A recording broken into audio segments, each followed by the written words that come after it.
Good evening, everybody. Our presentation is looking at the nutrition factor that contributes or does not contribute to the pathogenesis of MET-S. And the title of our chosen paper is The Dietary Sugar and Body Weight. Have we reached a crisis in the epidemic of obesity and diabetes? We have, but the pox on sugar is overwrought and overworked. So just to put that in context, in this secondary research paper. Sorry to interrupt you. Will you, on your slideshow, will you press slide? Oh, sorry, I'm reading it from page, sorry. And so when when you're talking, whatever text you're looking at, go from slide to slide. And okay. At the top, you can click view, if you go to view. So if you go up to scroll up a little bit, and scroll across, slightly up, across, and you'll see something called view. Here? Yeah. Mm-hmm. Yeah. And that should give you, slide. Slide sorter, no. Here, let me bear with you just 1 sec. Slideshow, actually, so if you go up to the orange bar and then scroll across a little bit to the left, and then left, your right. Over one more there. I think that's this one here. Yeah. Start from beginning. Yeah, perfect. Start from the show from first slide. Is that? Yeah, whatever. Just click on it and it'll start. Or maybe not. Click back again. Go up again. Click on that. Yeah, there you go. Brilliant. All right. So that just. Oh yeah. Okay, Grant. Okay, I'll start again then. This is practice. Go anyway. Didn't know I was going to have to do technical. That's you. Okay, fine. 1, 2, 3, let's go. Okay, our presentation is on the nutrition factors that contribute or do not contribute to the pathogenesis of MET-S. In this secondary research paper, Richard Kahn, who is a scientific advisor for Men's Health Program in the US, and John L. Siebenpiper, who is an associate professor in the Department of Nutritional Sciences in Toronto, examined the opinion of Doctors Bray and Bobkin that we need to reconsider the consumption of dietary sugar as the leading cause of the increase in obesity and type 2 diabetes.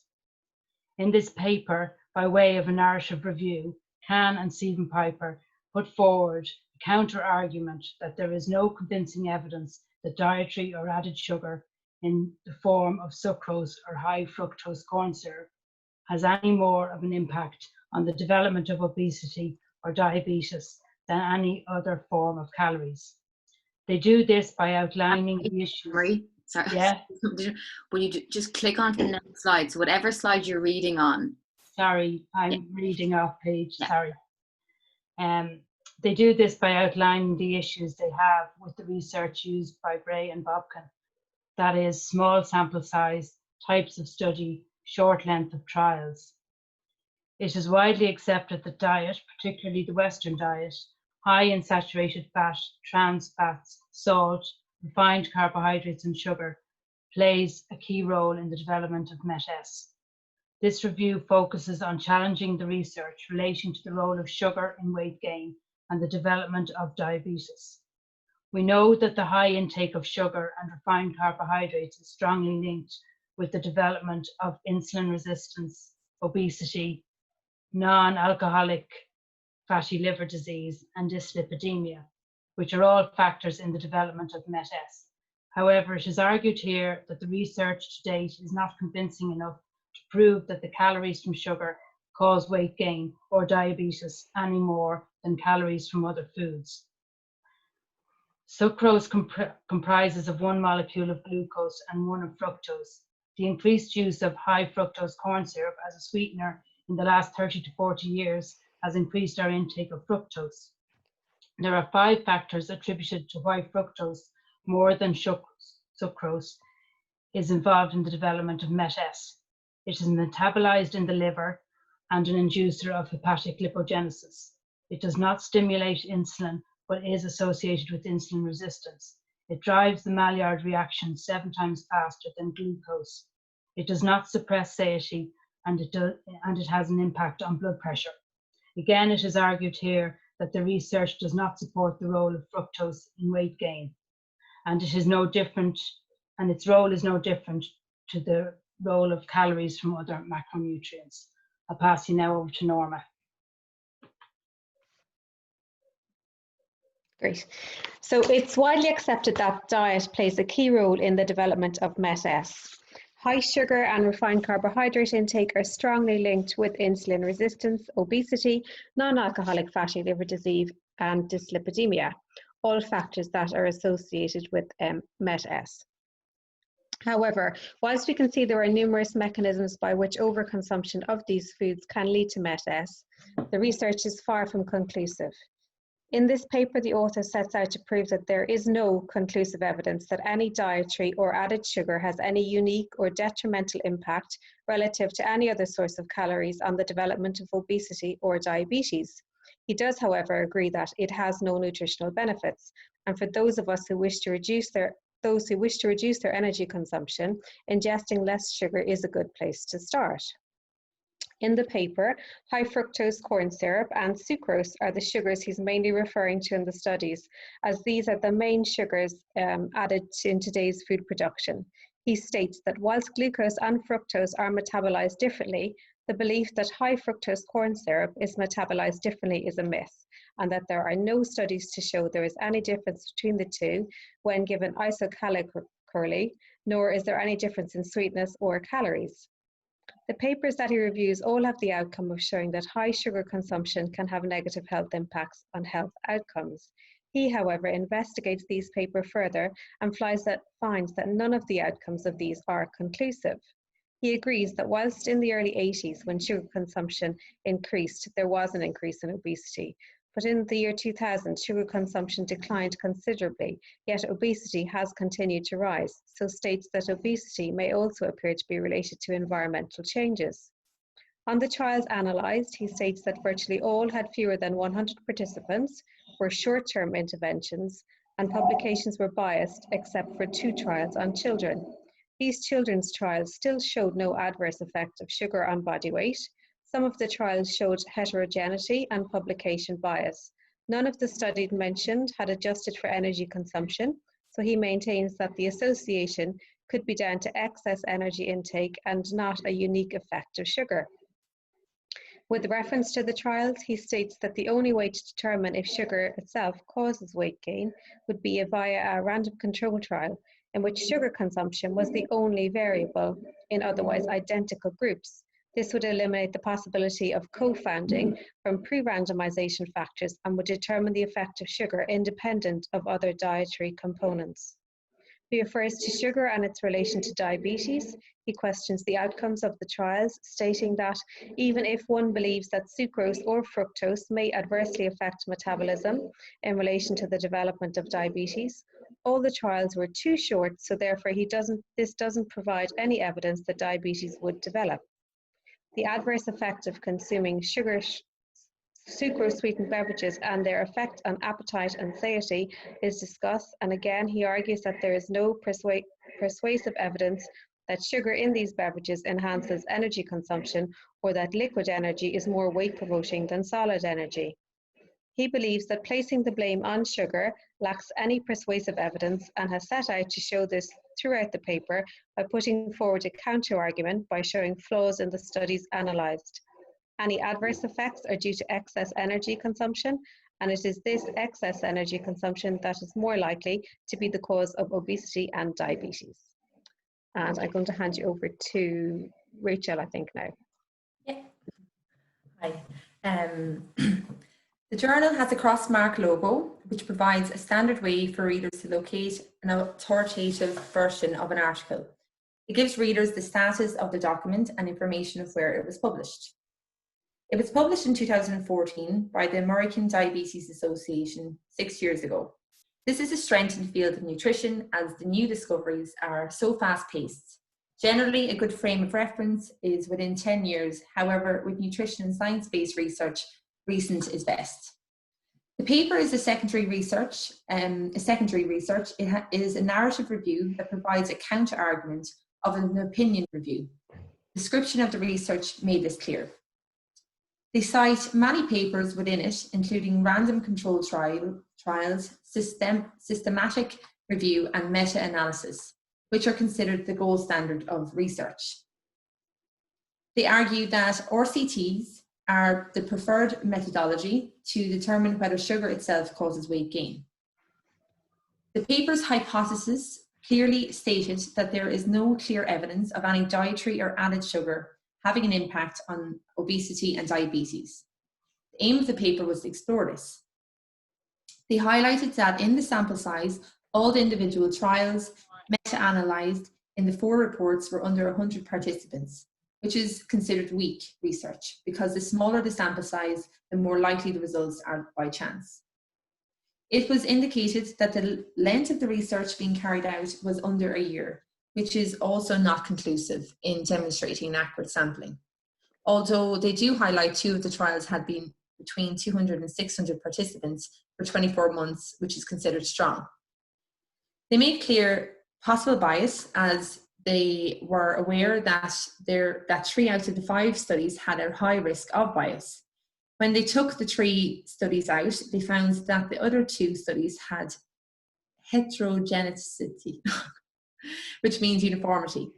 The paper points out the limitation in cohort studies, mainly the inability to control all the variables.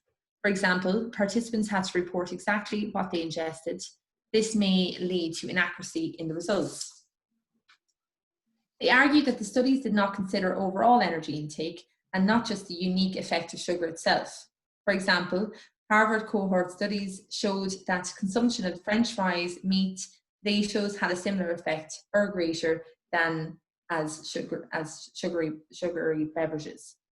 The results of their hypothesis that obesity and its relationship to dietary sugar consumption was clearly indicated in a table at the end of the paper, with referencing where they obtained the results. So thank you, I'll just hand you over to Raquel, who's going to speak about the limitations of research. Thank you, Rachel. Can you hear me properly? Yep. Yes. Yeah. Okay. So the limitations for paper number 2 is called consumption of high fructose corn syrup in beverage might play a role in the epidemic of obesity. The limitations are the following. Year is not an up-to-date research as it was published in 2004. Type of research is secondary as they interpret and analyze randomized controlled trials and statistics collected from other researchers or organizations. They use 4 different sources in total to analyze the relationship between the consumption of high fructose corn syrup and the development of obesity. The limitations of the randomized controlled trials used are the size and the length of the trial. For the first one, they use the Migeglio and mates. The study was based on 15 healthy men and women for 4 weeks. In the second one, Raven et al., the study was based on overweight men and women over 10 weeks, but doesn't specify the sample size. Their conclusion is that there is a link between high fructose corn syrup intake and obesity, but they don't give a clear answer about it. They remark that more studies need to be done. It's a long paper and you can understand the main idea of what they are explaining, but it could be complicated to understand for the general public. In the discussion, the authors include the conclusion from the study, but also include another study about the decrease of milk intake since sweetened soft drinks were introduced to the market. This wasn't mentioned before this point, and it didn't seem to have relevance at the end of the document. It's not clear if high fructose corn syrup are a risk for the development of meds.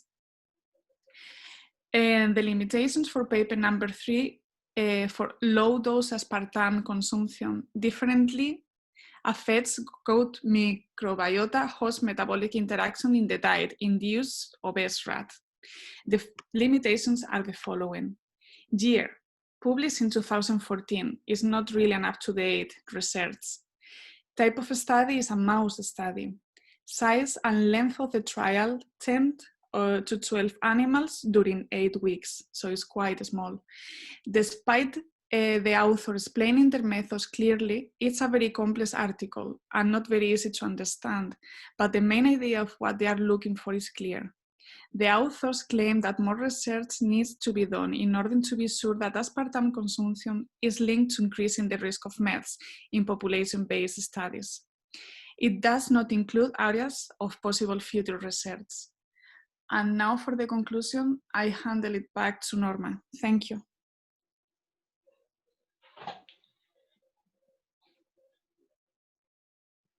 Sorry, I had muted myself. Thanks, Raquel.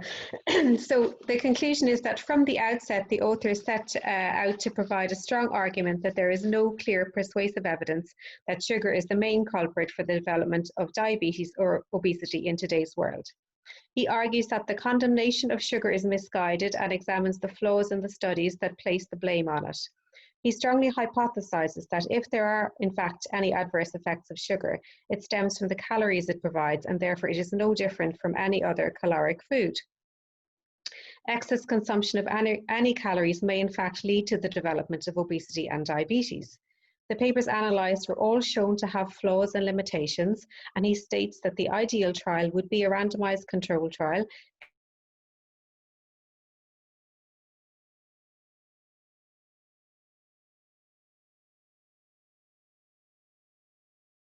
Norma? Can you hear Norma? Yes. Oh, you can hear her? Yeah. Oh, can you not? I'm plugged in. I can hear you. Oh, you're back now. Yeah, maybe it's my internet. I can hear Norma. Oh, you can? Okay, sorry. Yes. Anyway, you're back, Norma. Okay, will I start again, or will I just keep going? No, just go from the paper analysed. The paper Okay, hold on. analysed are all shown to have flaws. Great. Okay. Yeah. The papers analysed are all shown to have flaws and limitations, and he states that the ideal trial would be a randomised control trial carried out where sugar was the only variable to determine the effect on the individuals involved. Overall, the paper does give food for thought and suggests that much more investigation needs to be carried out in this area, as there is no doubt the prevalence of obesity and type 2 diabetes in today's society are a hugely growing concern. Finally, potential conflicts of interest should be noted in that Stephen Piper received research and grants and support from the Coca-Cola Company and speakers' fees from Dr. Pepper's Snapple Group and the Coca-Cola Company, and that his spouse is an employee of Unilever Canada. And that's us. Brilliant. Well done. I'll stop the share with it. No, leave it up, and we'll go back and have a look. But first of all, guys, that was excellent. Well done. I think you were quite brave taking on the paper. Yeah. Yeah. I was surprised when I saw it. I do think they've made a really good argument, and we'll go through it. So, I think you were, it's good that you picked it.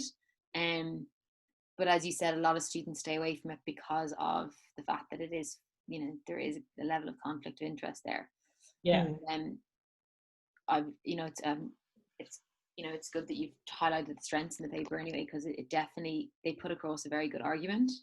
Yeah, but when I researched the guys, like, they're very educated, and they are lead in their field, so I know they've had support from nutritional companies as well, so yeah, or academics, so they're academics as well, so yeah, it's a tricky one, isn't it? Mm.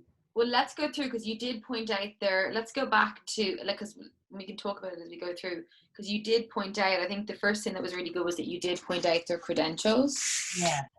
If you just go back to your reference point first. Yeah.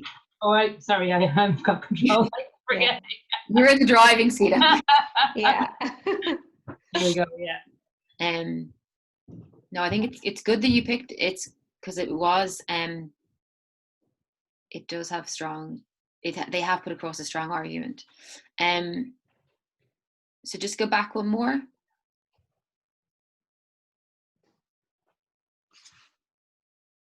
And your reference is perfect as well, so that's great. Okay, brilliant. So if we go just to the first slide, or the context slide. So I think, so as I said, overall, I think you've done a really good piece of work, and I think you were brave in picking the paper. It does have a lot of strengths. When I was reading it, I was thinking, oh my God, they've put together a fantastic argument. And so let's kind of pick that apart now and look at it.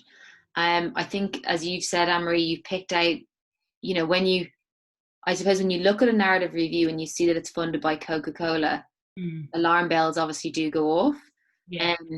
And the fact that you went and looked up the credentials of the individuals first to see who they are, and what positions they hold is really good. So I think that was great. In terms of your presentation, I think you introduced the paper really well, so that you outlined that it is a narrative review, and that it's a counter argument to the paper by Bray back in, I think it was 2004. Did you read that paper actually? So that was, I wondered that, was it's linked to that paper? Yeah. Well, no, that's good. So there's a paper in your additional reading that is, so Bray then, so the paper, the 3 nutrition factor papers, Bray wrote one of them. And then there was another one that he wrote, but it was an additional reading. Yeah, you see their names popping up a lot in the field. Yeah.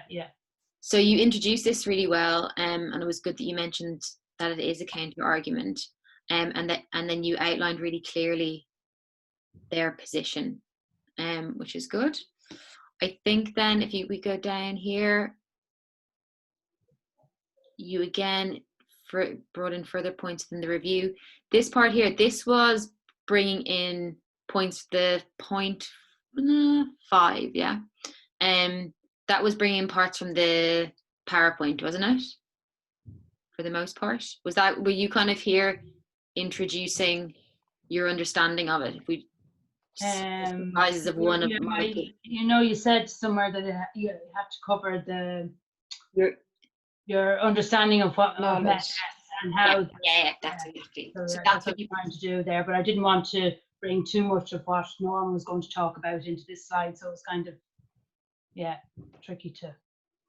No, that's great, but that was your current. So 0.4 was the current understanding from, let's say, the PowerPoints, and then this was kind of adding on an extra layer. Yeah. Okay, great. So this was a great slide. You really did set the scene for the presentation and the PowerPoint and the paper. I wasn't sure. Thank you. Then if we go on to the contextualized piece, actually I'm jumping around, but contextualizing is quite difficult, and I can see why you might get slightly confused at points. The PowerPoint itself, because this slide and the next slide are very similar, and they can kind of be used interchangeably. I suppose when we're talking about contextualization, the reason why we're highlighting it is that no paper, within, let's say, scientific literature, no paper exists on its own independently. It's either been built on previous knowledge, or it's, in this instance, arguing another. So it's good to be able to see research papers in context of other ones, so that if you find a paper that says something, that you don't just think that's fact, so that's the point of the contextualization piece. Okay. And then if we go to the next slide. So again, this was great as well. So this was, you were kind of going over again some of the key points in terms of our understanding of sugar and Met-S. And then this was the overview of this slide. You guys were kind of outlining the key points, the key arguments within the paper itself. Yeah. Which was great. And I think you did that, like, in terms of, and the first thing the paper does is it highlights, calories. Their argument is a calorie is just a calorie. And they do clearly outline what high fructose corn syrup is, what sucrose are, and what they're slightly different actually they're metabolized they're not metabolized differently within the body. So you outlined that clearly, which is great. And then went on to say that I think it was really good that you like their argument was really, I thought they presented their argument very well in that they showed that sugar, and which you've highlighted here, that sugar consumption has been going up since the early 80s, but since 2000 it stopped and obesity has continued to rise, and that's a really important point, you know.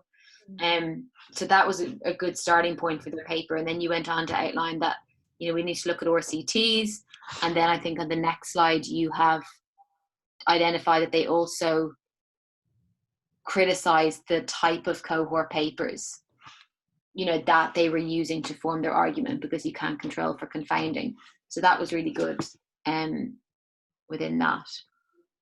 Just on the other, just before we go on as well, Norma, I think it's good that you highlighted as well around what they had said, the satiety piece and sweetened beverages and that as well. So that was clearly.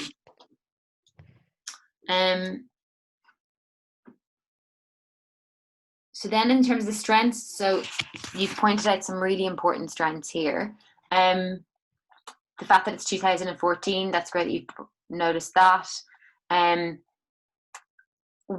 it comes to secondary research and opinion, so because this paper is an opinion piece, and this is where it kind of gets a little bit confusing around the hierarchy of papers. So what would be considered gold standard is RCTs and systematic reviews of RCTs, which you have highlighted here really importantly as a strength, and that is a really important point of their paper, is that they bring that up. The challenge is that when it's an opinion paper, they can create an argument, and unless we've got an incredibly good understanding of the literature, you can see that they've made a really good argument. It's hard to challenge that. You know, so I wouldn't necessarily consider a narrative review a strength, but I would consider a strength what you guys have pointed out there about the fact that they've cited a lot of randomized controlled trials, they've broken them down, they've analyzed them, they've they've highlighted the key systematic reviews as well, and then they've also challenged the papers that did demonstrate that sugar was an issue. So you've brought up all those points really clearly that on this slide. And what I just say around the narrative reviews, we wouldn't consider a narrative review a strength, but then how are you going to simulate all the papers as well? So it's quite a difficult one, you know. And I suppose that's where we're a little bit vulnerable, that unless we have a really good understanding of the literature and are almost experts in statistics, we're reliant on these guys to synthesize the information, you know. And that's why the fact that Coca-Cola funds them, it definitely is a weakness of the paper, you know. But I would agree with you in that they did create a very good argument, and there's probably aspects of that argument that are very true as well around the calorie piece. So that's, you know, good. What else did you point out as well? You've been really comprehensive here. What I'd also say is, yeah, they did look at they did state a clear hypothesis. Yeah, the fact that they broke down, they looked at the sample sizes within the trials. What else did I write down? I always found that the strengths were them looking at other people's faults. It was kind of like, no, completely, and that's what they're meant to do. Yeah. And that was a key part. And you've picked out what you've done really well here. Actually, is instead of saying they looked at the bias of the different papers, you said that, and then you also then gave loads of examples. So that's really, you know, if you make a claim like that, like they looked at the weaknesses of the other papers, it's good that you've given examples, because that's, you know, your own argument as well, which is great. So this was already good. Then in terms of the next slide, so where are we? So so in terms of the limitations, I would agree with you around a number of them within this. So like the fact that it was a 2004 review, some of the papers that they cited were small. in relation to your comment, guys, about it's a long paper, but it could be complicated to understand for the general public. The paper is written for, let's say, scientists / healthcare professionals. So I would consider a strength of that paper to be the fact that it was so methodical, and they broke down they looked at the structure of fructose, and they talked about how it's absorbed and the potential effects that it has. So that's a potential strength of that paper, and they provided some good data tables as well. So whilst it does have these weaknesses, which I would agree with you on, obviously it had some strengths as well. And I know, you weren't asked to list them, but the ones that there are the weaknesses you pointed out. So that's good. The aspartame paper as well, again, you've picked out all the key weaknesses, which is great. So the fact that it's a mouse study, 2014, yeah, it's okay, but I think the key weaknesses that you pointed out, that it is an animal study, short length, small sample size. I agree with you, it was a very complex article, and they did find some good information, but through all the data, it was kind of hard to get the key point, and the key point that they were saying was these mice that are on aspartame put potentially on less weight, but some of them who are on a high fat diet also tend to develop insulin resistance, and it could be related to dysbiosis. So there was some good information in it, and they did get some good results, but I think it was because there was so much information, it was very easy to get lost in it. And as what you've also highlighted here is that the authors claim that more research needs to be done. So that's an important weakness, that there isn't kind of conclusive. I don't think you'd read that paper and think aspartame definitely contributes to insulin resistance. We can't extract that, but it's kind of some preliminary information. So that's good. So you've pointed out the key limitations there. And then in terms of your conclusion, again, you've just summarized again what was key in the first few slides. And again, it's good that you did point out that limitation as well, though, around the funding from Coca-Cola. How did you guys come to that? Did at any point you consider the other paper, like, what was it, the fructose paper? Did you all read the papers yourselves and then come and have a group call? And did you based on a discussion, change your opinion, or how did you come to this conclusion?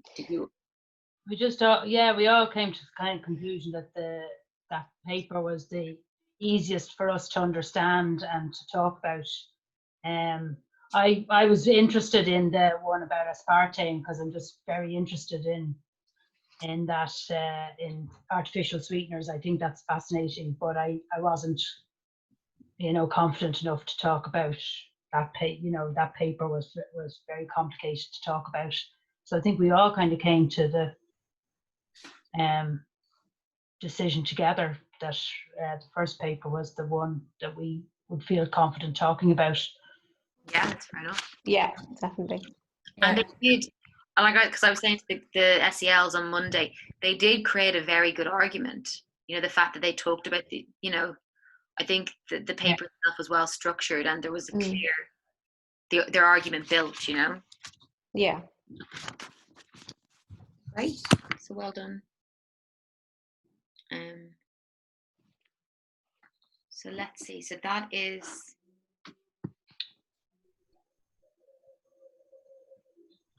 great. And so we also have, so Jill is here, Darren, Laura, and is it Martina?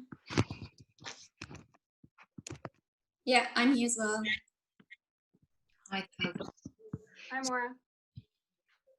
Hi, Maura. Bye.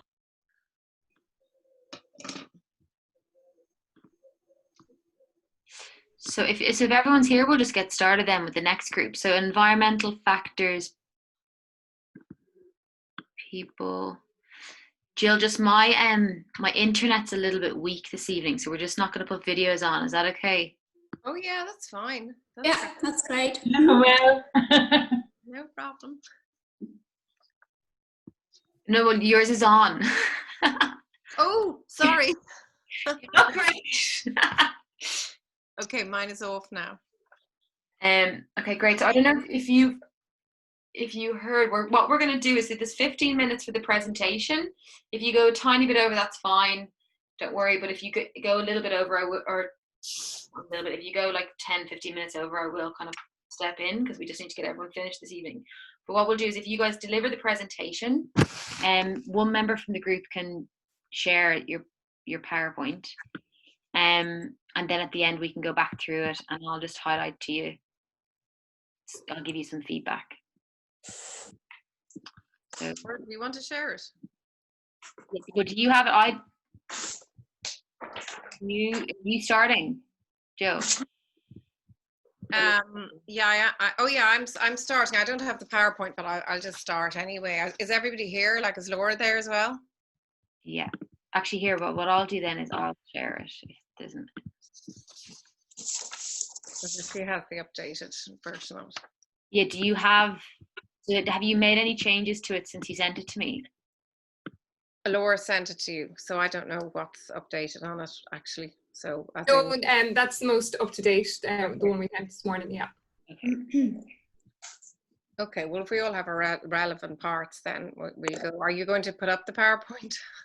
Yeah. If you, Anne-Marie, are you help? Yeah, Anne-Marie, if you just click on mine on Institute of Health Sciences, there is a, and if you click on more and just make me the host. oh, sorry. Click on you on Institute of Health Sciences in the name. So if you go into participants. Yeah. And if you see, the yeah. name, there. Roll over and there's. Oh, more. Sorry. Make host. Yeah. To make me the host. We've done that now. Yeah. Oh, yes. Sorry. Let's come up with it. No, Sorry, I use Teams for work, so it's very different.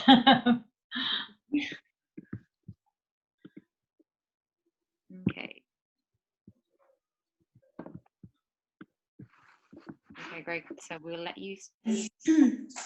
Shall we start? Yeah. Welcome to Unit 10, Assessment 2, presentation with regard to MET-S and environmental toxins. It is delivered by Doireann Ní Callanan, Laura Conroy, Martina McKillen and myself, Jill Dempsey. The title of our chosen paper is A Strong Dose-Response Relation Between Serum Concentrations of Persistent Organic Pollutants and Diabetes. Doireann will now contextualise this chosen paper. Thanks, Jill. I will begin the presentation by briefly outlining what our chosen paper is about. I'll discuss our current knowledge in relation to the pathogenesis of metabolic syndrome and how the paper has added to our knowledge. The objective of this paper was to examine how low-level exposure to some persistent organic pollutants or POPs may have a possible link with the prevalence of diabetes. This paper, which is a cross-sectional survey, selected 6 POPs out of 49 measured in the National Health and Examination Survey from 1999 to 2000 and 2001 to 2002, as these 6 POPs were detectable in over 80% of participants. A total of 2,016 study participants aged over 20 years with information on serum concentrations of the 6 POPs were analysed.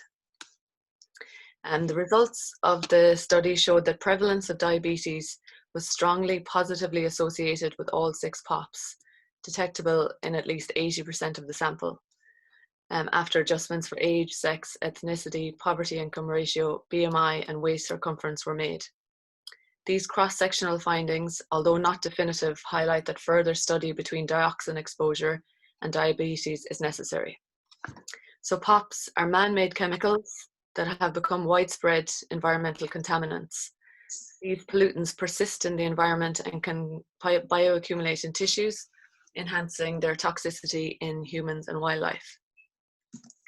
Studies have shown an association of environmental toxins with obesity, cardiovascular disease, type 2 diabetes, and inflammation.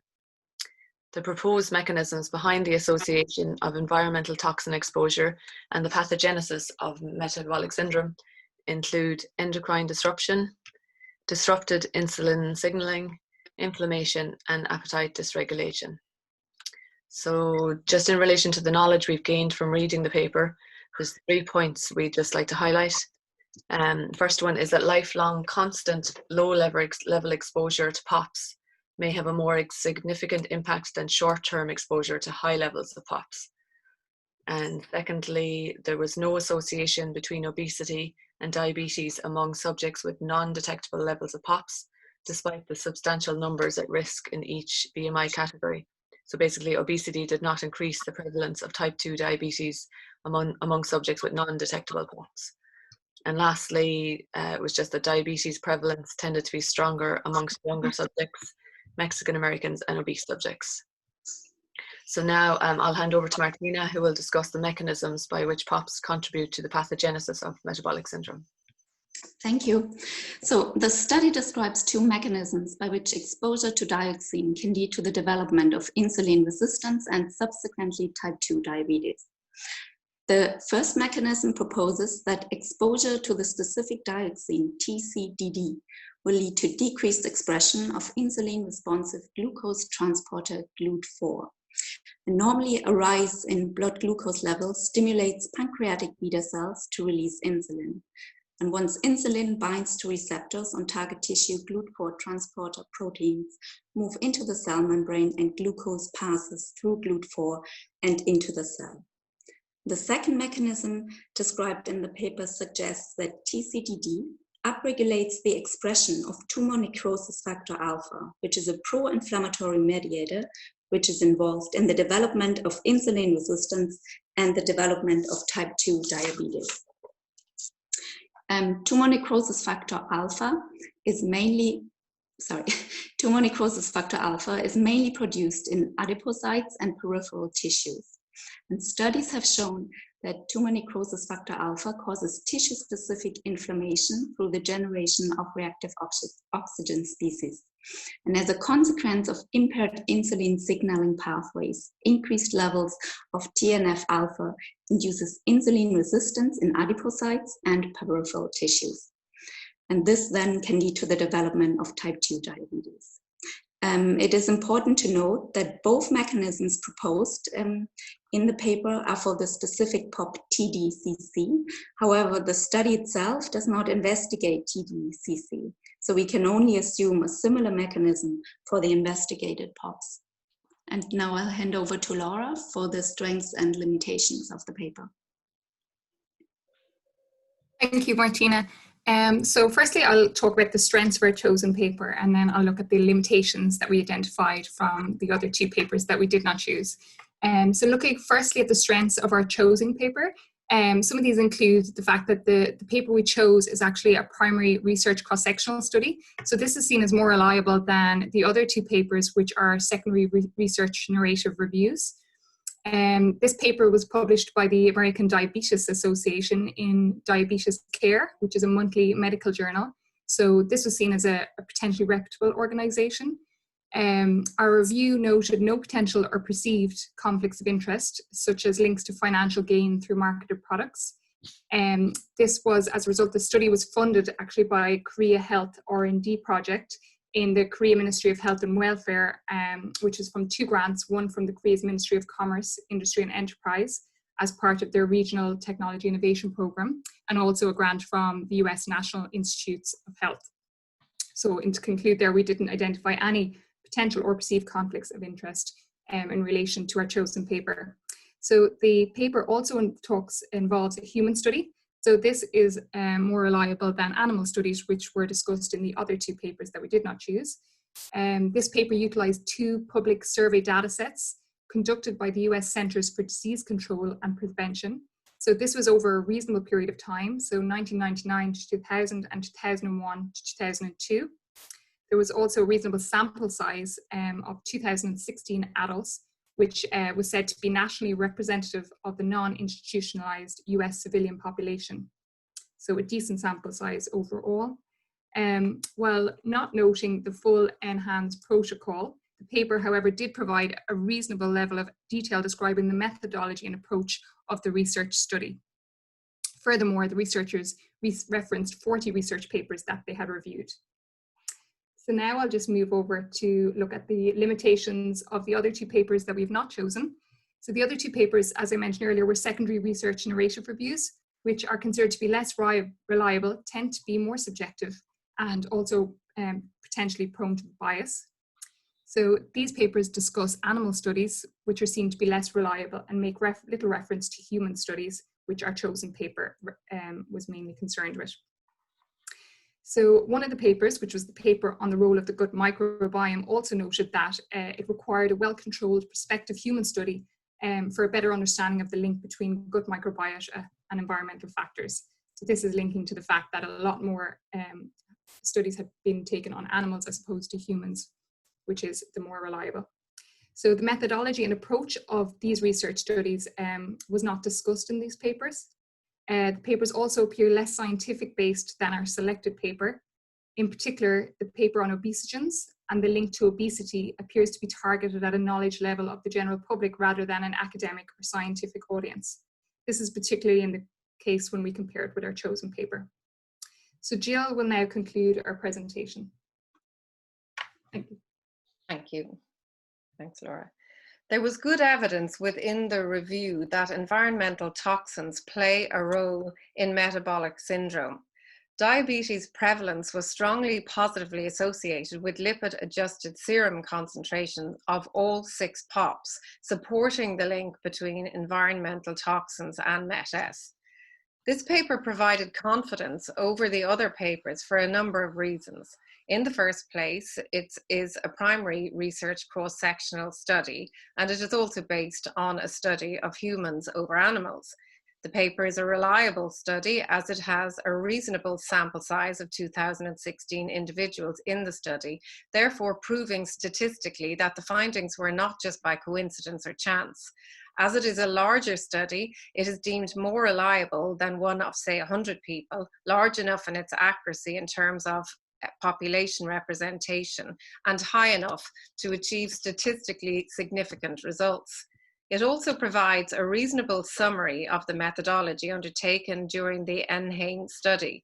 The study was completed over 2 years, from 1999 to 2000 and 2001 to 2002, as previously mentioned, therefore allowing time for the effect of the intervention to be reflected in the outcome. This paper examined the cumulative effect of exposure mixtures, unlike previous epidemiological studies, therefore justifying the necessity that the research had to be done. This paper expressed a very balanced point of view with regard to both the clear findings and results of the research and its limitations. An example of one limitation expressed in the paper is that the findings should be interpreted with caution because of the cross-sectional nature of the study, despite both strength and consistency of the associations. Another limitation is that the NHANES dataset did not allow differentiation between type 1 and type 2 diabetes, and the association of POP levels with diabetes prevalence might differ by diabetes type. The paper also reflects another limitation in that misclassification bias is possible because some participants with a higher POP value but a lower sample volume could be classified in the reference group or vice versa. To conclude, the content of the paper was well structured. The methods, results, conclusions, including the aforementioned limitations, were all clearly explained. While the study makes reference to the fact that although the cross-sectional findings were not definitive, they were compelling enough that a further study should be done of the relation between dioxin exposure and diabetes due to the fact both have substantial prevalence, and its findings would therefore be of significance to public health. The research was funded by Korea Health 21 R&D project with grants from the Regional Technology Innovation Program Korea and also from the US National Institutes of Health, so with no potential or perceived conflicts of interest. This concludes our presentation this evening. Many thanks from Jill, Doran, Darren, Laura and Martina. Thank you. That's great. Okay, well done. That was brilliant. Can you still see the screen? Yeah. Yes, yeah, we can. Okay, brilliant. Okay, so well done, ladies. It's really good as well. Let me just go back here.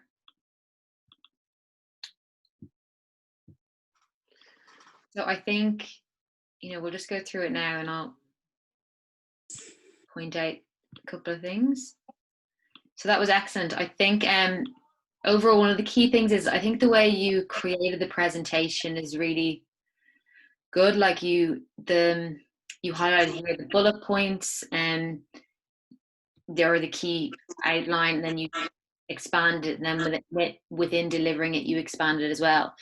And so I know we haven't requested for you to write, let's say, the PowerPoint in this way, but it can be good to practice doing this, because once you go out and practice as an NT, you might start delivering presentations.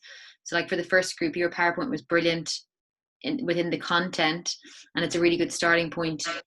You might want to try out maybe putting bullet points for next time, but I know that takes a ton of time, so just something to consider. But overall, these guys, it's good that you started with this. So this first slide was really clear. Actually, let me see your reference. The references here.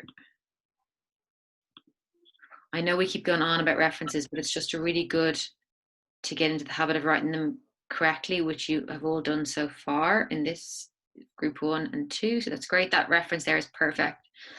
So in terms of, so that you've introduced your paper really well and outlined really clearly what the objectives were, the methods, and the results, and then you started looking at what exactly pops. I think, again, this is building on. So again, this was really clear as well, outlining what is covered in the PowerPoints themselves. And then I thought this slide here, where you're building on your current knowledge and you outline clearly how this paper is added to it, would be great. You've highlighted some really key points as well. I think this point is kind of really interesting / frightening. The fact that individuals who were obese but didn't have as high level of POPs were less likely to be getting type 2 diabetes. Now, obviously, they'd need to do more studies to confirm that, but it is quite an alarming statistic, So that was really good, and you were able to talk around and expand on it as well, which is great.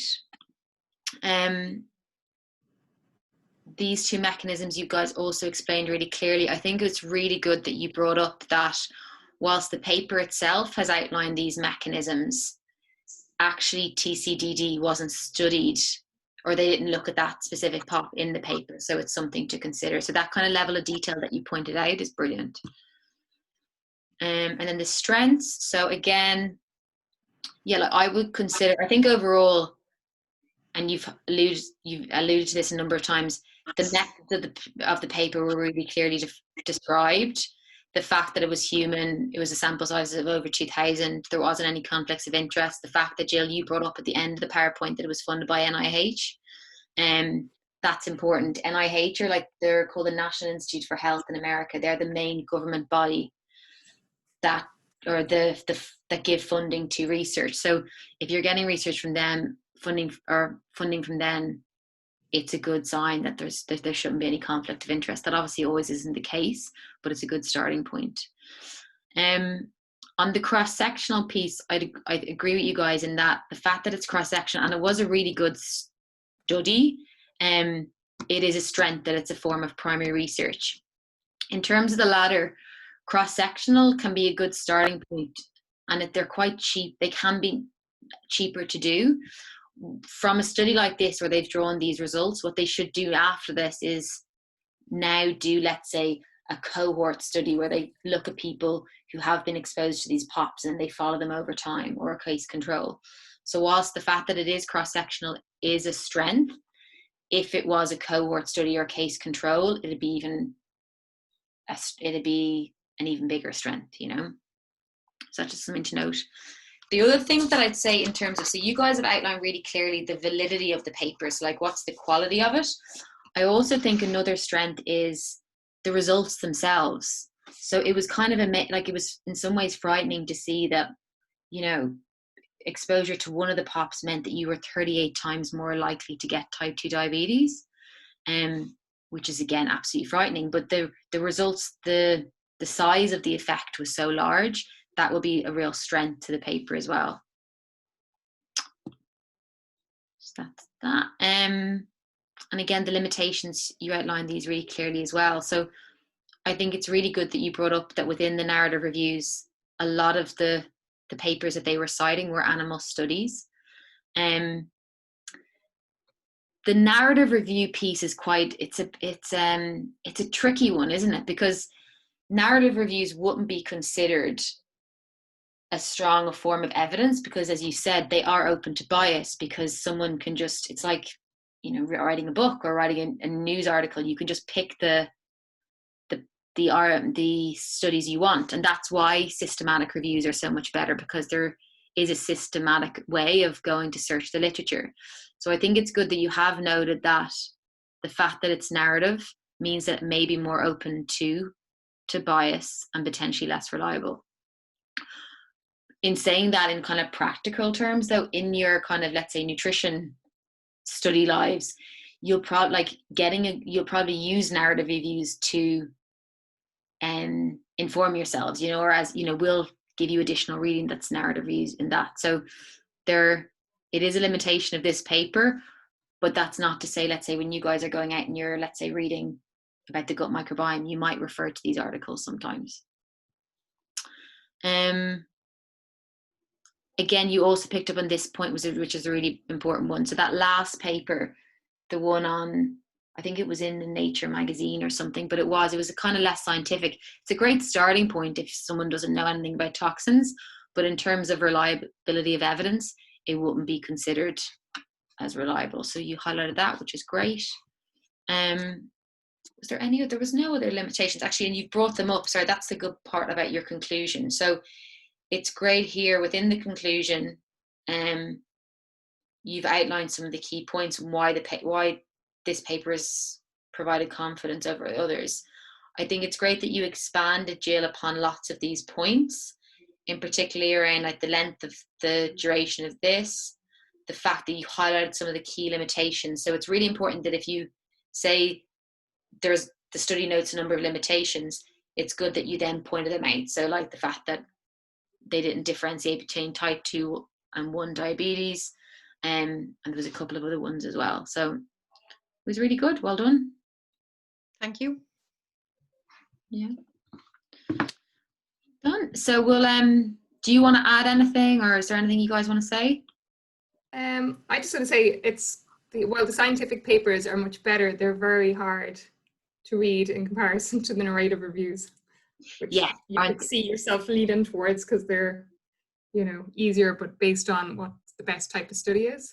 You know, this was probably our least favorable paper in one sense. Yeah. It's kind of, the primary papers are so much methodology in them. You have to just, you know, it's quite tedious. Yeah. Do you get used to that after a while when you're reading them more often, or? I think, do you know what? I think what you get more used to doing is picking out the key points, so screening it, and like what you have done, you guys have screened the paper and critically appraised it, and then you're able to pick out the key points from it, you know. So after a while you might not bother reading the detail of the methods too much, or you know, I think that's, the more familiar you get with the structure of a paper, the less, like, you know, that makes it a bit easier. I agree with you there that the narrative reviews can be much easier to read, and for where you are at the moment in terms of your nutrition study career / you know, they're a really good resource for you to use. And you're going to, you know, and in some ways they're not, in some ways they are better than books in some circumstances, and I don't want to kind of, what's the word, undermine them, because they can have they're going to add a lot to your knowledge. It's just good to be able to know that you're still reading someone's opinion, and that a primary paper is considered a stronger form of evidence, you know. And sorry, more just on that note, like, would it have been right if we chose, like, we like the good paper as well, but just because it wasn't primary research, we didn't select that. So would it have been wrong if we selected that as a paper and tried to argue that one, even though it was a secondary research and reader review, or was this always meant to be the kind of chosen paper? No, the thing is, there's strengths and weaknesses to all of the papers, you know. So let's say if you had picked the one, do you know this? I'm just getting them up here one sec. If you'd picked the one on, you know, the more magazine type of one, the obese students, yeah, then I probably would have said to you, well, you know, whilst it is a good piece of information in terms of you know, evidence, I kind of would disagree with you on that, you know. But if you'd have, you know, so that's, but there would have been strengths to it. Yeah. If you had picked understanding the role of the gut microbiota in metabolic disease, that would have been okay as well, because you could argue that, you know, it was published by Nature, it's pretty recent, you know, you could look at the authors, they do break up the human studies and animal studies. And I suppose the argument as well overall is, and I suppose this is what I keep bringing up on the call, is whilst narrative reviews aren't considered the strongest form of evidence, unless you're an expert in something, you're kind of reliant on them, because you're not, like, it's going to be too time consuming to go in and do a literature review, read every single paper. You know, me, I included, don't have the skill set. You know, there's experts that go through statistics and read them. So a good narrative review is really supportive, and it's a good form of support for us learning. But in terms of, let's say, the scientific literature, the key thing is it's open to bias. So that's the key point. Just to be wary. Yeah. But that's not to say, like, I definitely think, because there was a couple of things I was going to upload that I found on MedS, but I was like, I don't want to overwhelm them. But there's some, you know, if you get it, you know, this can be, you know, they're a really good form of information. You know, so. Yeah. But this will get easier, you know, in terms of screening the papers. Like next year, what we'll do is we'll look at the randomized control trials, and we'll look at systematic reviews. And systematic reviews are a really good form. I would consider them the gold standard, because they have to, the researcher has to show how they went about searching the literature. Like there's a method to writing a systematic review, and they have to explain why they didn't include certain papers and why they included others. So that transparency is there more so than what you get in a narrative review. But we'll look at them next year, because they more come into interventions. But well done, it was really good. And that, you know, that POPs paper is a really good paper. Well, great, thanks, Maura. Thank you.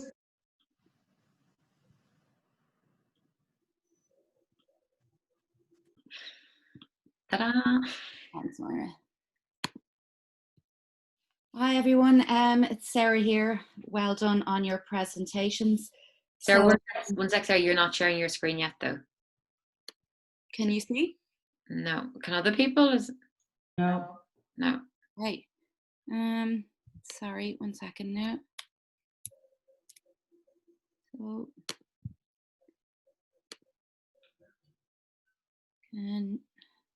So I just press share screen, and multiple participants, one participant at a time. Showing now? Yeah. Perfect. Well done. Yeah. Oh, that's brilliant. Thanks for your help. Okay, as I was saying, yeah, this is Sarah here. Well done everyone on your presentations. Patricia, Ulrika and I were given the 3 papers in the lifestyle factors bracket in relation to METs, and we chose the stress related paper, feeling it was the strongest of the 3. The title of the paper that we chose then is Chronic Stress at Work and the Metabolic Syndrome, a Prospective Study by Tarani Chandola, Eric Brunner and Michael Marmot. It was published in 2006, but it definitely was the strongest paper out of the 3. And then it was published in the prestigious and high impact medical journal BMJ. I'm going to pass you over to Ulrika and she will contextualize the paper. Thanks, Sarah. Metabolic syndrome is the name given to a cluster of metabolic disorders, including insulin resistance, central obesity, dyslipidemia, raised blood pressure, inflammation. There are multiple associated risk factors to the pathophysiology of MET-S, from nutritional and lifestyle to environmental factors. The cumulative effect of a combination of these factors is what mediates some of the aforementioned metabolic disorders, reflecting the complex nature of metabolic syndrome. This research paper, Chronic Stress at Work and the Metabolic Syndrome, aims to investigate the relationship between metabolic syndrome and stress. The evolutionary response to stress was to prepare the body for a fight or flight response.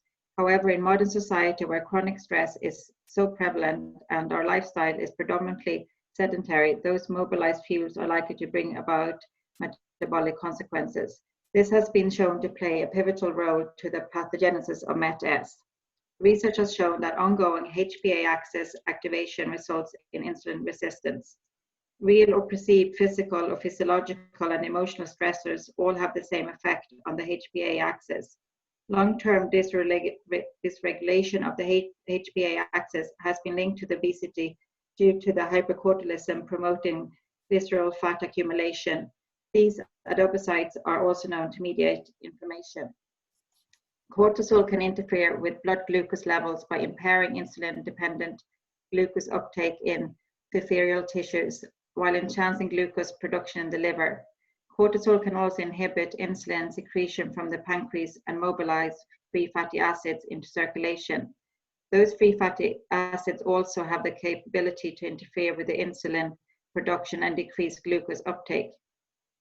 Cortisol is thought to suppress adiponetic levels, and since adiponetic promotes insulin sensitivity, that's another route how stress may further contribute to insulin resistance. Leptin is also thought to activate the sympathetic nervous system, thus can promote hypertension. Leptin levels may be dysregulated by cortisol, mediating appetite changes when stressed. Cortisol can stimulate appetite through the secretion of the NPY from the hypothalamus, which acts to stimulate food-seeking behaviors and to store energy as fat, which again promotes visceral fat accumulation. Stress is also associated to comorbidities such as cardiovascular disease, type 2 diabetes, both tightly related to MET-S, something that this research paper also supports with its findings. And now I will pass you on to Patricia, who will introduce our paper. Thank you, Ulrika. Good evening, everyone. So this paper is based on the Whitehall 2 study. It's a longitudinal prospective cohort study originally led by Michael Marmot, which objective was to investigate the association between stress at work and metabolic syndrome. They selected 10,308 male and female British civil servants in London between the ages of 35 and 55, and they did a follow-up of 14 years on average. So the first Whitehall study was set up in 1967, and it took its name after the Whitehall area of London, where nearly 18,000 male workers of the civil service were studied over a period of 10 years. This first study showed that men in the lowest employment grades were much more likely to die prematurely than men in the highest grades. The Whitehall 2 study was then set up without excluding women to try to determine what underlies the social gradient found in the previous study, where metabolic syndrome and heart disease could in part be explained by greater exposure to work stress among less advantaged social groups. This research paper does not propose any specific mechanism by which stress contributes to the pathogenesis of MET-S, stating that those biological mechanisms remain unclear, although potential mechanisms involve direct neuroendocrine effects as well as indirect effects mediated by behaviors adverse to health. The Whitehall 2 study has shown evidence that the way work is organized, the work climate, social influences outside work, influences from early life, in addition to health behaviors, all contribute to the social gradient in health. The study took into account multiple variables, such as measured work stress, socioeconomic hierarchy, health behaviors, such as smoking, alcohol, diet, physical activity, and also obese participants were excluded at baseline.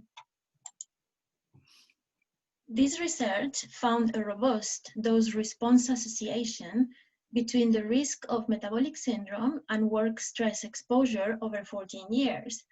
This journal considers their prospective findings as evidence of causal association between chronic psychosocial stress and the risk of chronic heart disease. The White Hart 2 study was carried out in 5 phases, although it continues nowadays, and the 13th wave of data collection began last year. It was in February 2019. They stopped for coronavirus, but I suppose they'll be resuming soon. And now I'm going to pass you back to Ulrika, where she's going to tell you about the strength of our chosen paper. Just, Patricia, I'm jumping in. Just explain, just because I think everyone else will find it really interesting. Just explain phase 1, 2, 3, and 4, and 5 there. Sure. I just didn't want to take up all your time. Sorry. Yes, of course. Like the phase first was mostly the recruitment of participants and went on going from 1985 until 1988. Then phase 2, they did it in 1989, and it was basically surveys that it was by post, and it was self-reported work stress, and they had a questionnaire that it was just tailor-made to rate the job strain. And then phase 3 was from 1991 until 1993, and this one also included a clinical examination. Then phase 4 was the same with the postal surveys in 1995. And finally, phase 5 went from 1997 to 1999 and also included a clinical examination. So if you're okay with that, Ulrika? Yes. Thank you. Thank you. So the strengths of our chosen paper. The study is a cohort study of a relatively large group of 10,308 men and women aged 35 to 55. It has been divided up in several phases from phase 1 to 5, spanning over a 14-year period. It is a transparent and discusses previous research while informing the reader of shortcomings in these studies and aims to address them.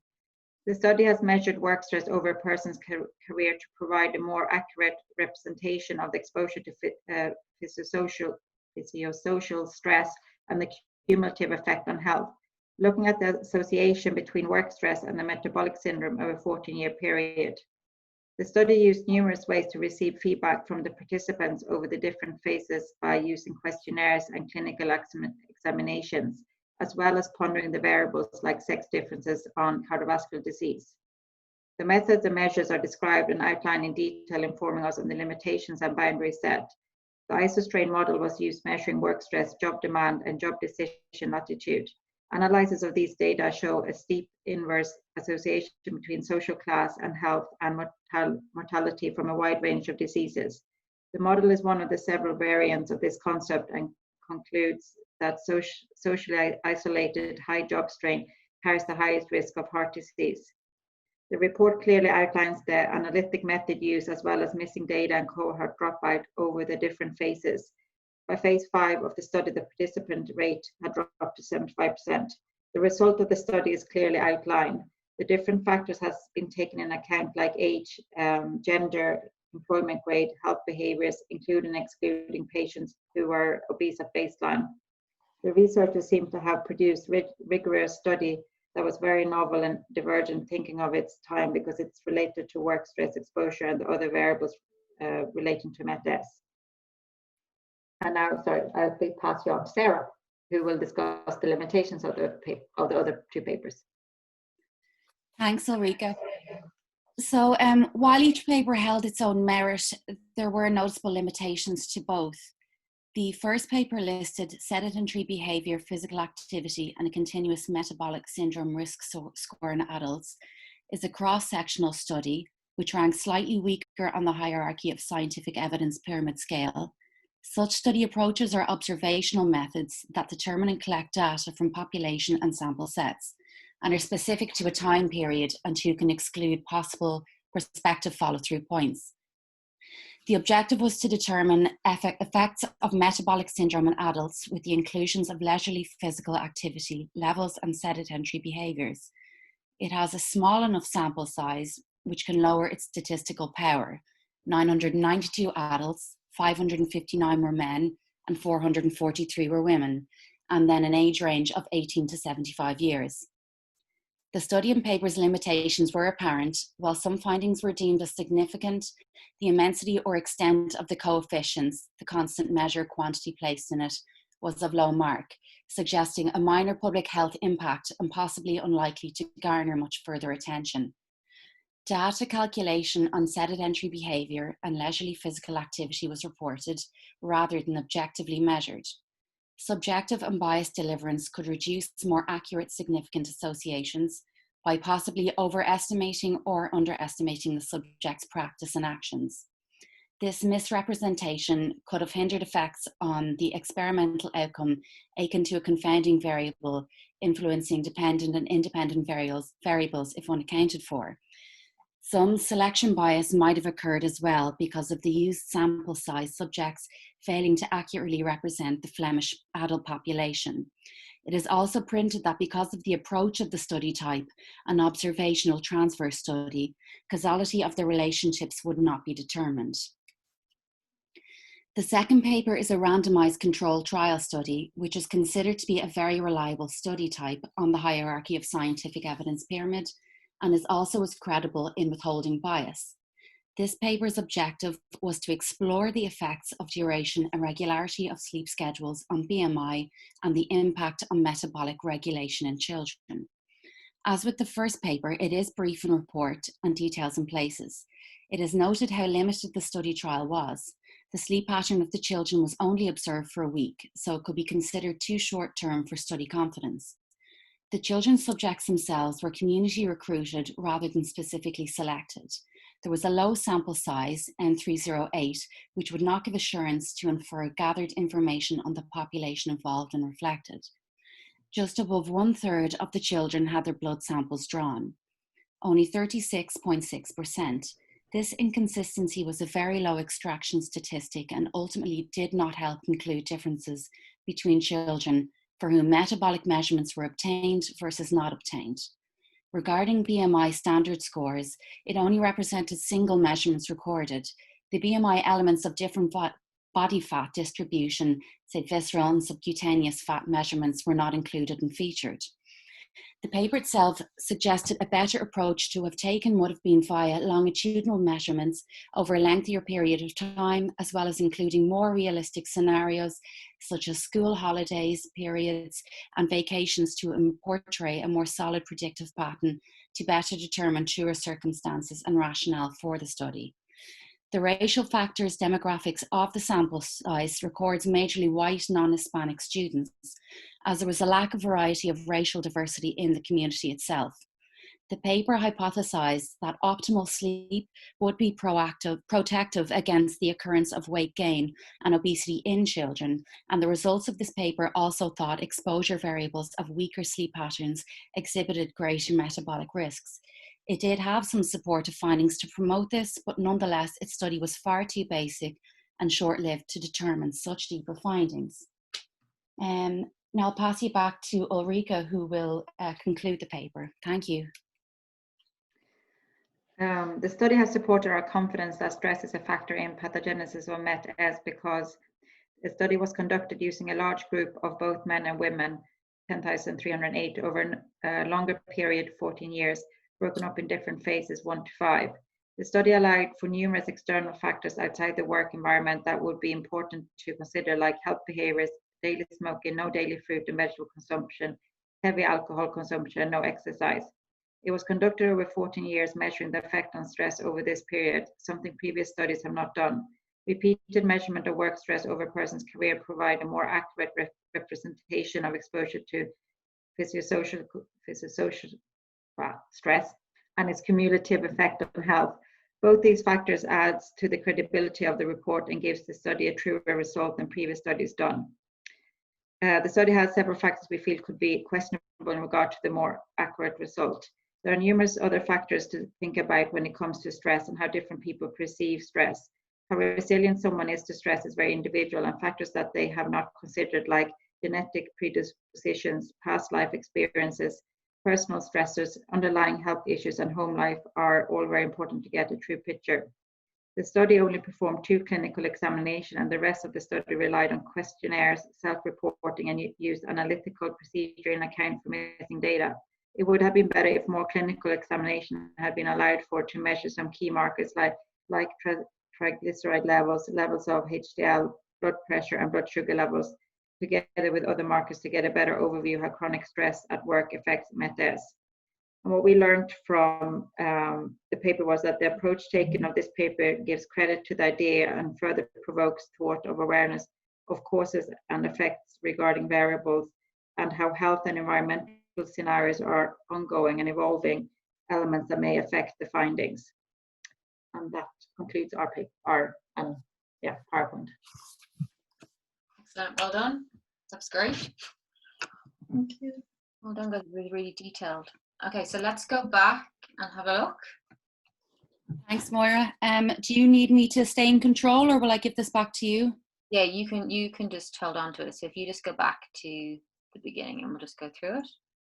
Thank you. Really, honestly, well done. Everyone's presentation, the e-learners are saying you've done a really good job. Okay, great. So if we look at, let's just have a quick look at the reference. Yeah, so that's great. I know we've kept going on about references this year. It's just, as I said, I've said this a couple of times, it's just really good practice. And if you go out there and you're writing, you know, blogs or articles, it's just a really good, just to know how to reference correctly. So that's great. So the next one. So again, so you have introduced your paper really well, or contextualized it as well. So you've given a good outline of what MET-S is, the factors that can contribute to it, and then you started to outline what you already know, I'm guessing, by outlining the different mechanisms by which stress can contribute to MET-S. The only thing that I'd say here is research has shown that ongoing HbA axis may result in insulin resistance. I don't know, is it a definite? I could be wrong, but I just caution that that's the only thing. But all of this is really clear. Then if you go on to the next slide. This as well is excellent. This is a lot of your current understanding from PowerPoint 2, so this is really clear as well. Well done. And then we go to the next one.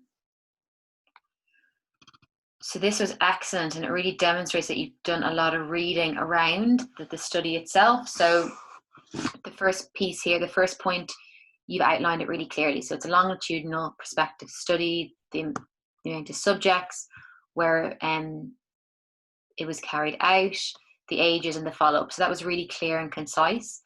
And then you've given some background to this Whitehall study. So that's excellent as well. This is, you know, it's really good.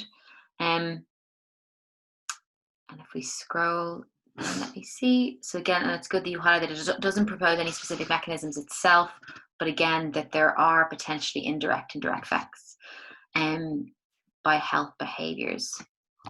So again, this is great. You've noted that it took into account confounding and that all obese participants were excluded. So there's a really thorough description of the study itself. And then if you go on to the next slide, you finish this off as well. It's really it's good that you've outlined here the 5 phases, because that's a key strength of the study. So we can see clearly they were recruited between 85 and 88, and the final clinical examination was taken between 97 and 99. So that's really clear. That's good. So in terms of the strengths, I'd agree with you on pretty much everything here. I think you've again picked out all of the strengths of the study. So again, it's a relatively large group.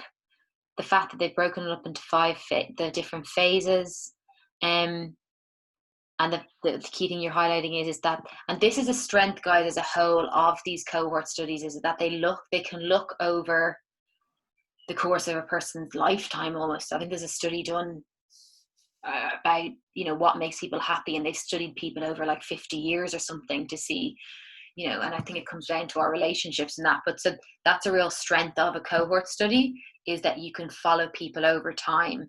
And for something like stress, which potentially has cumulative effects, that's important. So it's good as well that you've highlighted the strengths that they're using questionnaires and clinical examinations. And again, you've highlighted later on, one of the weaknesses is that they could have done more clinical examinations, particularly at the very beginning. They should have assessed people for, you know, markers of metabolic syndrome right at the beginning. I suppose it's possible that maybe that it was less known then, or but it's definitely a weakness, and you guys pointed that out, so that's really good. Again, I'd agree with you. The methods are really clearly defined, and that they detailed the dropout rate and missing data. The only thing here as well is, I think I don't know whether you mentioned it later, but the dropout rate that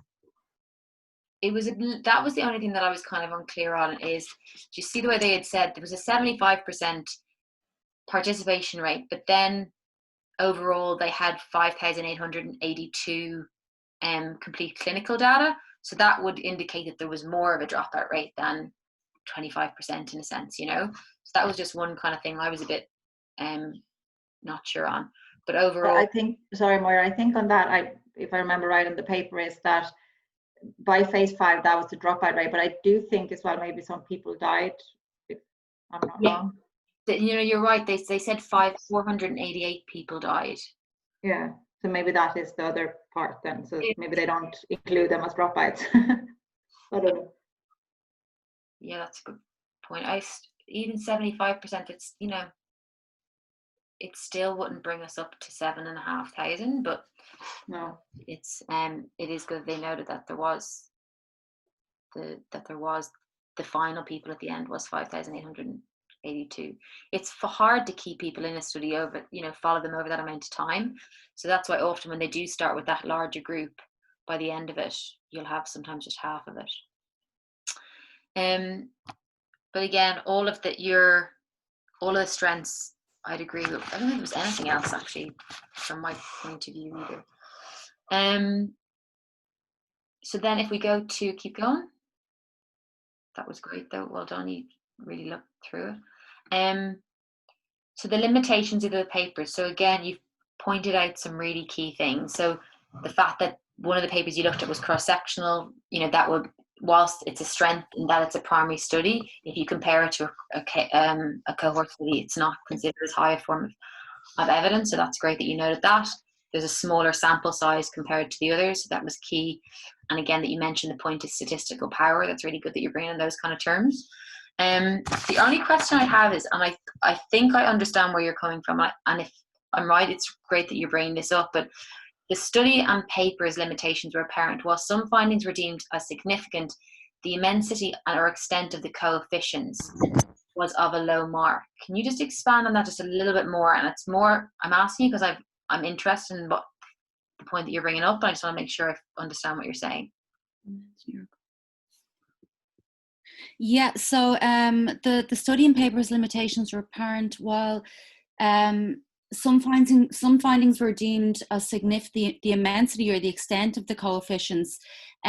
So essentially they were saying at times when people were doing a little bit of physical activity versus maybe a lot of sedentary behavior, there wasn't too much of a change. Like the ratio for sedentary behavior to physical activity there wasn't too much of a huge divide, and they didn't think that would be enough to catch the greater public's attention. And then some different groups as well had more of there was more of an impact, like say ladies in the 45 age group versus people at a younger age. They didn't think that there was anything too impactful between the leisurely activity, different types of activity, and then levels of sedentary behavior.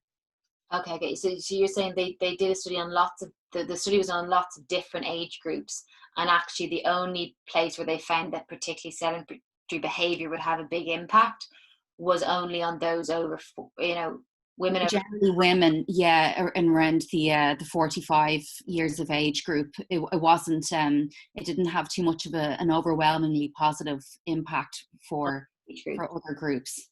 Yeah, okay. Again, then I think it's really good that you've brought up that it was self-reported. That is an issue with kind of accuracy of data. So the fact that you brought up that potentially self-reporting might have might be a limitation of the study, so that's great. Yeah, so that's all really good, well done. And then if you look at the next paper, so again, you've gone lots of detail here, which is great. The first thing just though is the paper itself was cross-sectional, so it wasn't an RCT, it was a cross-sectional study. I can understand why you might be slightly confused around that, because they do follow the children over the week, but it's considered a cross-sectional study. But again, okay, so overall though, you've pointed out some of the key points. So again, small sample size, it was only done over a week, it was just a snapshot in time, and the fact that they only took blood samples from a third of the children, that was like definitely a limitation.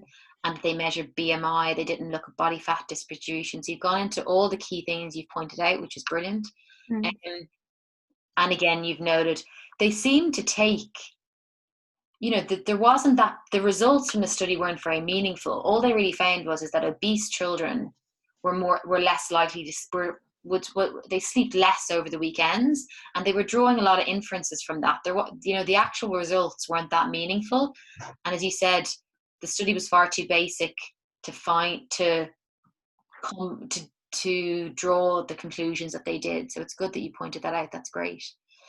And again, you also noted that the sample size was the majority was white non-Hispanics. Now, whilst that was a representation of the town that they were drawing the sample from, it's not going to be more meaningful results for the rest of the population as a whole. So that's really good. So well done. Again, this was really comprehensive, your assessment of the limitations. So that's great. Well done. Where are we at? So the last one. Yeah, and again, the last slide, I think it's good. I think you also looked at the limitations of the study, because that's important too. So you've summarized here really clearly the key strengths, and then again, you've picked out some of the key limitations too. So the fact that the stress is subjective, and they were relying on self-reporting questionnaires to document it. It's subject to bias, and there's a lot of different things that can affect stress in someone's life. The key one, though, the limitation as well, is the fact that they didn't do the clinical examination at the start of the study. It seems really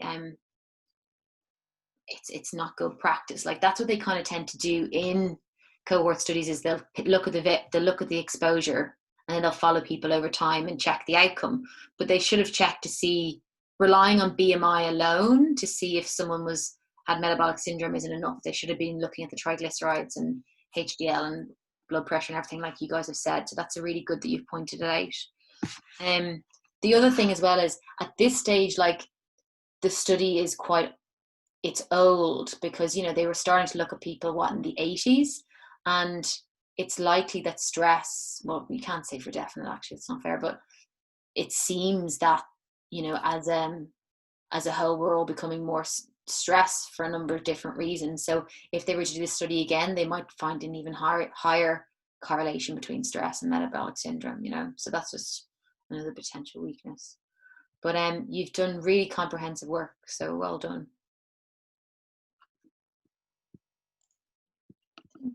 Thank you. Well done. So if Sarah, you just want to give me back the presenter view. Yeah. So do I go back to new share, or pause share, or stop share, or what? Yeah, go to stop share, and then hover over my Institute of Health Sciences, and then just give me the host. Okay, thank you. Okay, great. So honestly, everyone, well done. Like, that's, if you like, all of you have done really good presentations. The e-learning group are the same. Some of them picked different papers, but they were pointing at the strengths and weaknesses of the different papers as well. So you've all done really good work. And you hope, like, what you have now is, if you feel a bit more confident in just screening or appraising papers, you know, probably evaluation is too strong a word, screening and appraising papers, it's just a really good skill set that you started to develop now. So next time when you're looking at papers, you'll probably start thinking about these things. Or what's the size of the sample, or what type of paper this is? And over time, as you continue on your nutrition studies, that kind of ability will continue to grow. And, you know, maybe, I think right now you're so knee deep in learning new information about the functional medicine model, clinical practice, it may seem like getting into research methods in a lot of detail is just too much right now, and that would be completely understandable. But it may be, you know, next year, and actually, to be honest, you've already gone into it in lots of detail anyway, but if you did want to further explore it as an area, it's a good thing to do. And next year we're going to look at it again. So it's definitely something that it's good that you've started to kind of get your head around, you know, research methods in general. What I would say, I know you're probably all exhausted, like you're nearly at the end of this year. What we're going to do is, for next week, Gwen has you guys for unit 11. I think I'm taking one unit. And what I'd say is, we've put a revision week in for next week and half of the following week, and we're going to give you one PowerPoint on the clinical imbalances. So I'd encourage you next week, you know, you're at the final hurdle of the year. So if you can, put time aside to go through that PowerPoint. You've covered it all before. We've just basically collated all the key clinical imbalances slides. And if you leave the year having a basic understanding of what's in those slides, it's a really good start then for going into year 3. So I know you covered a lot of info, but actually when you look at the PowerPoint next week, hopefully it kind of consolidates what you learned and it'll bring it all together for you. I just want to show you one other thing, is the short answer questions.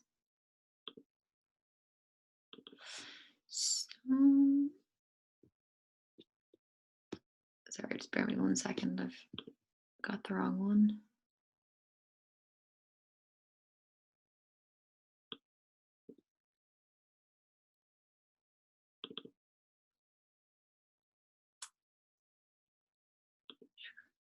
Oh, here we go.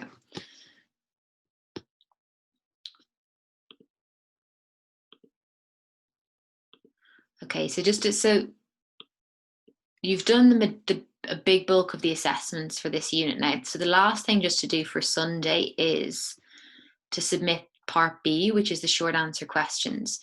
So there's 4 here, but you only have to do 3. So if you did the nutrition factors presentation, you only have to do question 2 and 3. If you did the environmental factors presentation, you just have to do 1 and 3. Okay. I'll send you on this recording tomorrow, and then in a thread you can share each other's presentations as well if you want to read them. The last question here then is on looking at the biomedical and the functional medicine model. So to answer this question, you need to review mainly Unit 10, Part 4. So the answer to this question is really in that PowerPoint. Case 4 is there to kind of demonstrate what's outlined in Part 4. You don't need to refer to Case 4 in the answer to question 4 itself. So all you've got to do is identify the similarities and differences. So to pass the question, you've got to include at least one similarity and one difference between how the biomedical and the functional medicine model approach explaining the pathogenesis and pathophysiology of MET-S in an individual.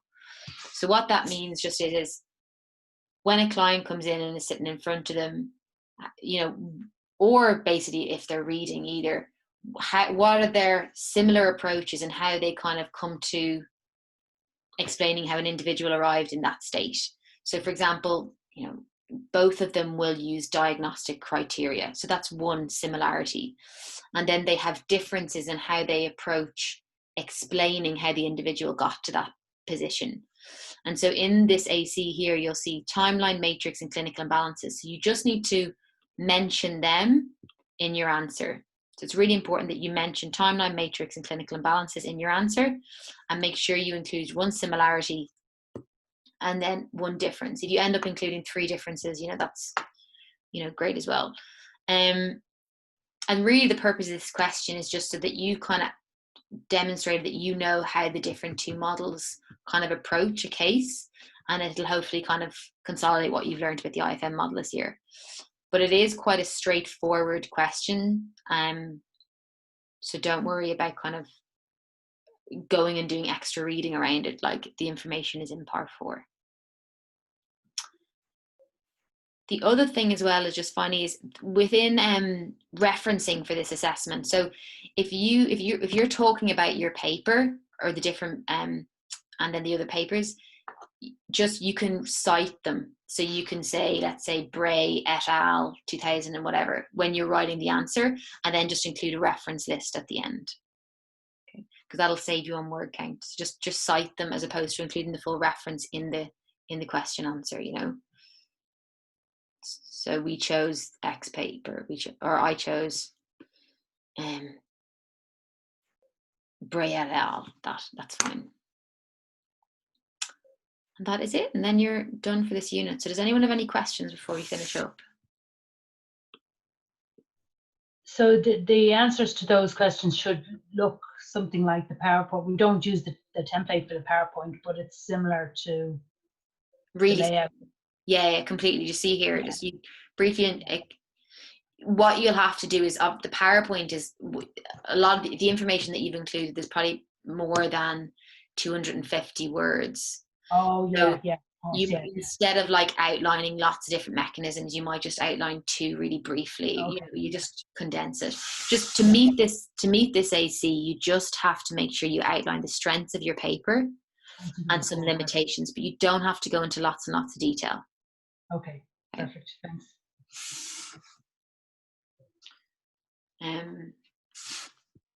Okay, great. Does anyone else have any questions?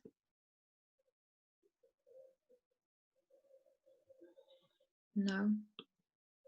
So the first webinar with Gwen is on Monday, yeah? Yeah, it's just an induction webinar, so she'll just do it from an hour from 8 to 9, and then the following week she'll do a 2-hour tutorial. So if you have any questions, when you go through the PowerPoint, the clinical imbalances PowerPoint, if you have any questions, she'll answer them on them, and she'll, so that space is there for you to ask questions. And then obviously on the Saturday morning as well, I think it's like 3 hours dedicated to it. Yeah. Yeah.